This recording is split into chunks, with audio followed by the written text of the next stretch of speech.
بسم الله الرحمن الرحيم. In the name of Allah, the most compassionate, most merciful. Tasin. These are the verses of the Qur'an, the clear book. It is a guide and good news for the believers, those who establish prayer, pay alms tax, and have sure faith in the hereafter. As for those who do not believe in the hereafter, we have certainly made their evil deeds appealing to them, so they wander blindly. It is they who will suffer a dreadful torment, and in the hereafter they will truly be the greatest losers. And indeed you, O Prophet, are receiving the Qur'an from the One who is all-wise, all-knowing. Remember when Moses said to his family, I have spotted a fire. I will either bring you some directions from there or a burning torch, so you may warm yourselves. But when he came to it, he was called by Allah, Blessed is the one at the fire, and whoever is around it. Glory be to Allah, the Lord of all worlds. O Moses, it is truly I am Allah, the Almighty, All-Wise. Now throw down your staff. But when he saw it slithering like a snake, he ran away without looking back. Allah reassured him, O Moses, do not be afraid. Messengers should have no fear in my presence. Fear is only for those who do wrong. But if they later mend their evil ways with good, then I am certainly all forgiving, most merciful. Now put your hand through the opening of your collar. It will come out shining white, unblemished. These are 2 of 9 signs for Pharaoh and his people. They have truly been a rebellious people. But when our enlightening signs came to them, they said, This is pure magic. And although their hearts were convinced the signs were true, they still denied them wrongfully and arrogantly. See then, what was the end of the corruptors? Indeed, we granted knowledge to David and Solomon, and they said in acknowledgement, All praise is for Allah, who has privileged us over many of his faithful servants. And David was succeeded by Solomon, who said, O people, we have been taught the language of birds and been given everything we need. This is indeed a great privilege. Solomon's forces of jinn, humans, and birds were rallied for him, perfectly organized. And when they came across a valley of ants, an ant warned, O ants, go quickly into your homes, so Solomon and his armies do not crush you unknowingly.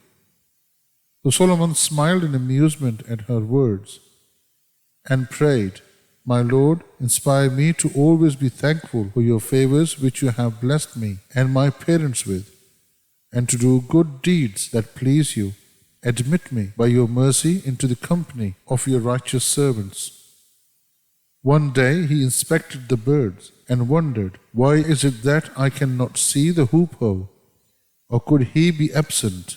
I will surely subject him to severe punishment, or even slaughter him, unless he brings me a compelling excuse. It was not long before the bird came and said, I have found out something you do not know. I have just come to you from Sheba with sure news. Indeed, I found a woman ruling over them, who has been given everything she needs, and who has a magnificent throne. I found her and her people prostrating to the sun instead of Allah, for Satan has made their deeds appealing to them, hindering them from the right way and leaving them unguided. So they do not prostrate to Allah, who brings forth what is hidden in the heavens and the earth, and knows what you all conceal and what you reveal. He is Allah, there is no God worthy of worship except Him, the Lord of the mighty throne. Solomon said, We will see whether you are telling the truth or lying. Go with this letter of mine and deliver it to them. Then stand aside and see how they will respond. The queen later announced, O chiefs, indeed a noble letter has been delivered to me. It is from Solomon and it reads, In the name of Allah, the most compassionate, most merciful. Do not be arrogant with me, but come to me, fully submitting to Allah.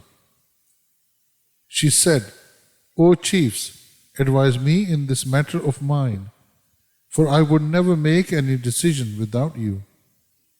They responded, We are people of strength and great military might, but the decision is yours, so decide what you will command.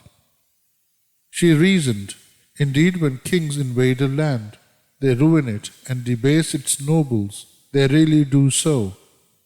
But I will certainly send him a gift and see what response my envoys will return with. When the chief envoy came to him, Solomon said, Do you offer me wealth? What Allah has granted me is far greater than what He has granted you. No, it is you who rejoice in receiving gifts. Go back to them, for we will certainly mobilize against them forces which they can never resist, and we will drive them out from there, in disgrace, fully humbled. Solomon asked, O chiefs, which of you can bring me her throne before they come to me in full submission? One mighty jinn responded, I can bring it to you before you rise from this council of yours, and I am quite strong and trustworthy for this task.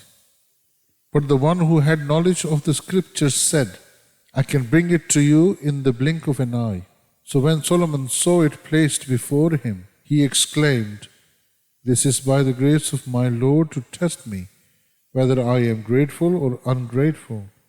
And whoever is grateful, it is only for their own good. But whoever is ungrateful, surely my Lord is self-sufficient, most generous. Then Solomon said, Disguise her throne for her, so we may see whether she recognize it or she will not be able to. So when she arrived, it was said to her, Is your throne like this? She replied, It looks to be the same. We have already received knowledge of Solomon's prophethood before this miracle and have submitted to Allah. But she had been hindered by what she used to worship instead of Allah, for she was indeed from a disbelieving people. Then she was told, Enter the palace. But when she saw the hall, she thought it was a body of water, so she bared her legs. Solomon said, It is just a palace paved with crystal. At last, she declared, My Lord, I have certainly wronged my soul.